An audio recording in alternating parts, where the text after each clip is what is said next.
So, hello everyone, welcome to Sunya IAS. This is your worksheet number 6 for your ongoing prelims crash course worksheet modern history. Now, let's start our session. So, in this lecture, we are going to discuss about British economic policies and its impact in Indian early nationalist movement. Okay, so basically what we are going to talk about is the period between 1858 and 1905. What exactly happened in this period, how early nationalist evolved. And if you haven't watched the lecture yet, please go on Sunya IAS official website and log in and watch the class. It will be very helpful for your prelims examination. Let's move and let's discuss questions from these topics. Which of the following events are ascribed to Lord Lytton's reign? Reduction of maximum age limit for the I.C.S examination from 21 years to 19 years.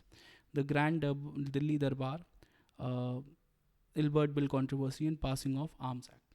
Now, the very first thing, the reduction of maximum age limit for the I.C.S examination from 21 to 19. There is something very interesting here. What it is 21 to 19 thing is that you need to understand that Lytton was someone who didn't like that a lot of Indian middle class people used to send their wards at the age of 15 and 16 to London, who then started studying in crammers. Crammers were the kind of coaching institutes back in those days, and they would learn and study, and by the age of 21 or between 21 and 23 they will crack the examination. Lytton was of the opinion that the British students, by the time they get to know that they have an opportunity back in India also, by that time it's already very late. The only way out he thought of was if he'll reduce the age for Indians to 19 years, the intake of Indians will reduce. So that was the reason for doing so. He did that, and this was removed after 1891 as per the recommendation of Hutchinson Committee report, which came itself in 1886. Okay, so first statement is right. The Grand Delhi Darbar surely was organized by Lytton in 1877. This is the Delhi Darbar where he, on the advice of the British Prime Minister Benjamin Disraeli, he gave the title of Kaiser-e-Hind, that is Caesar of India, to Queen Victoria. Albert Bill controversy, actually it happened in 1881, not in the period of Lord Lytton. Lytton was not there. The viceroy at the time was Ripon, not Lytton. Passing of Arms Act, this actually happened in 1878 in the time of Lord Lytton. Lord Lytton was severely criticized, and it came along with the Vernacular Press Act. Already he was severely criticized for his action and decisions of participating in the Afghan crisis and starting the Second Anglo-Afghan War.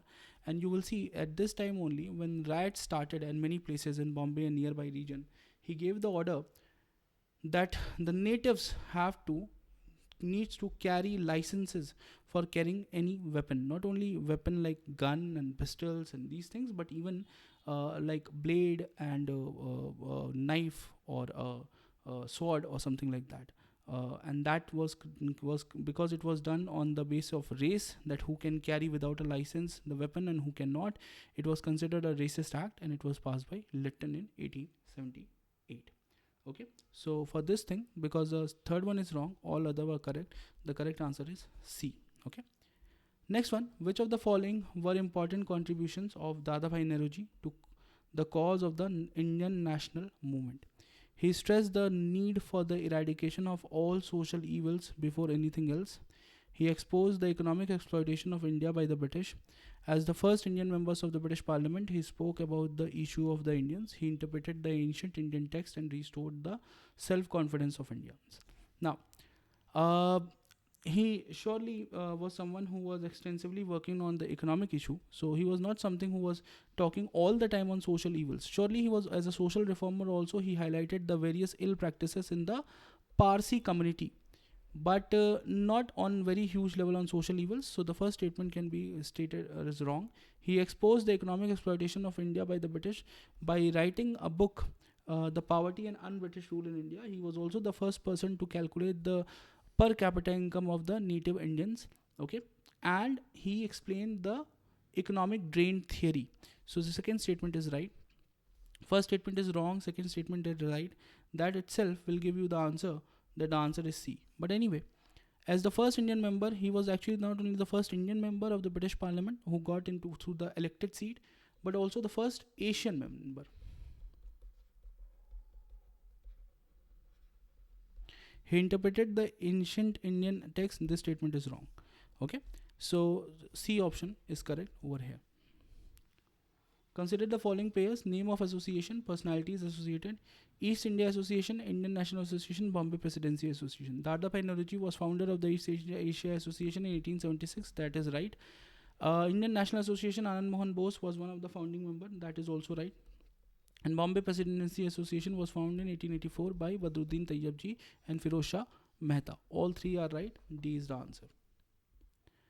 With reference to the Indian Council Act of 1892, consider the following statement. It increased the number of additional members in the Imperial and Provincial Legislative Council. Surely it increased it from between 10 to 16 members. Okay. The official members of the Indian Legislative Council were to be nominated by the Bengal Chamber of Commerce and Provincial Legislative Council. Now, this statement is actually wrong because here, if you'll see, the official members obviously will not be nominated by Bengal Chamber of Commerce. The official members will be nominated by the government, the British government. Okay, British Indian government, not the Bengal Chamber of Commerce or Provincial Legislative Council. Surely, if it was written the unofficial members of the Indian Legislative Council, then the statement would have been right. The second statement is wrong, and this is something which have been asked in examination also. It was very easy. So 1 and 3 was the right. The Act has introduced the principle of representation also. So this is right. 1 and 3, C option is right. Now the fifth question. With reference to the first session of Indian National Congress, consider the following statement. The first session of the Congress was held in Bombay in year 1885. This statement is right. 72 members participated. 72 delegates participated here. The delegates were drawn from only two religions, Hindus and Muslims. This is wrong. Almost 52 members were Hindus, 2 were Muslims, and rest were Parsis and Jains. Okay, Parsis and Jains were also there. Fine. So that is something you have to keep in mind. So this statement is wrong. A.O. Hume was the first General Secretary of the Indian National Congress. This statement is right. Vomesh Chand Banerjee was the president and A.O. Hume was the General Secretary. Fine. So the third statement is right. So second is wrong. First and third, C statement is right over here. With reference to Indian national movement, what was the basic difference in ideology of moderates and extremists? This question is very easy.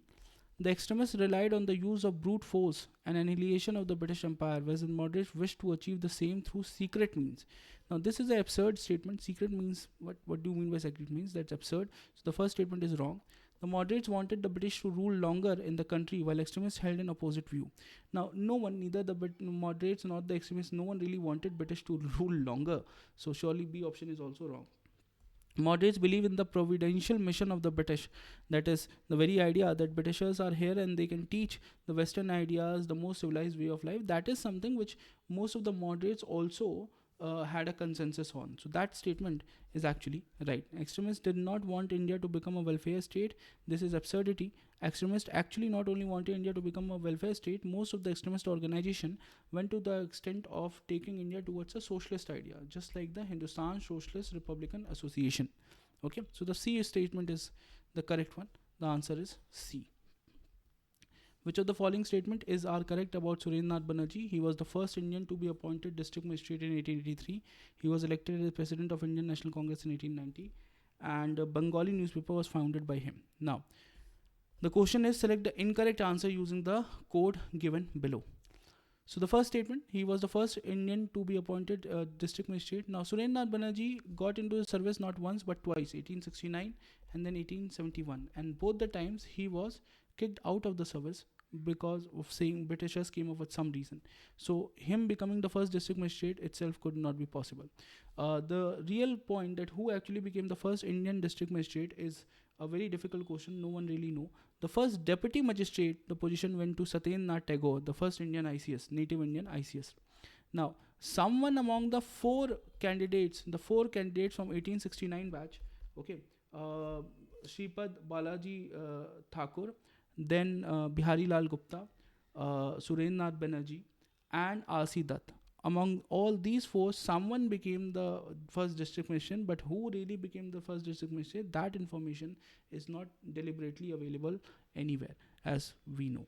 Now, he was elected as the president of Indian National Congress in 1890. This statement is also wrong.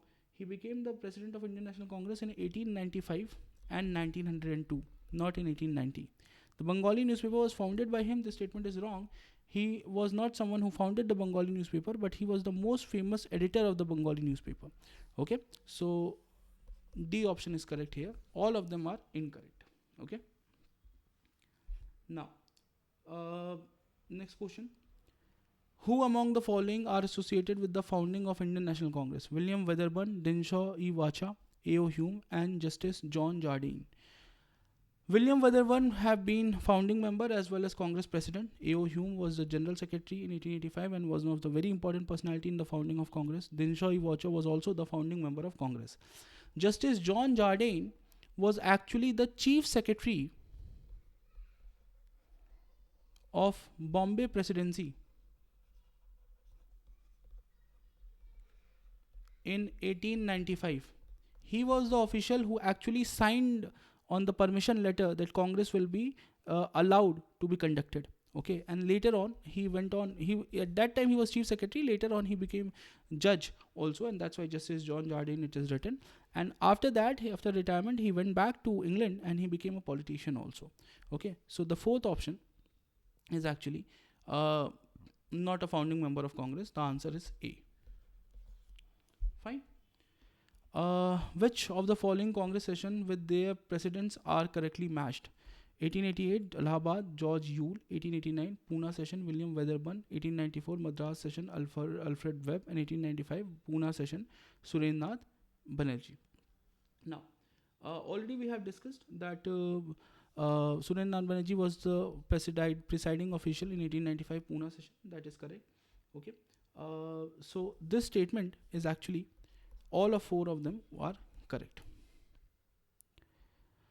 Which of the following events occurred during the reign of Lord Lansdowne? Lansdowne was famously came to power somewhere around 1888-1889, and he was in power till 1893-94. Okay, so 91. So you will see that which of them is correct. The Passage of Factory Act was 1891 was brought during the reign of Lansdowne, Lord Lansdowne. This is correct. The Passage of Indian Council Act 1892 was also brought during his reign. That is also correct. Two British officers were assassinated by Chapekar Badar. This happened in 1897, and at that time the viceroy was Lord Elgin, Elgin, Elgin. Okay, there's another Lord Elgin who was also viceroy in 1863, but that is a separate guy.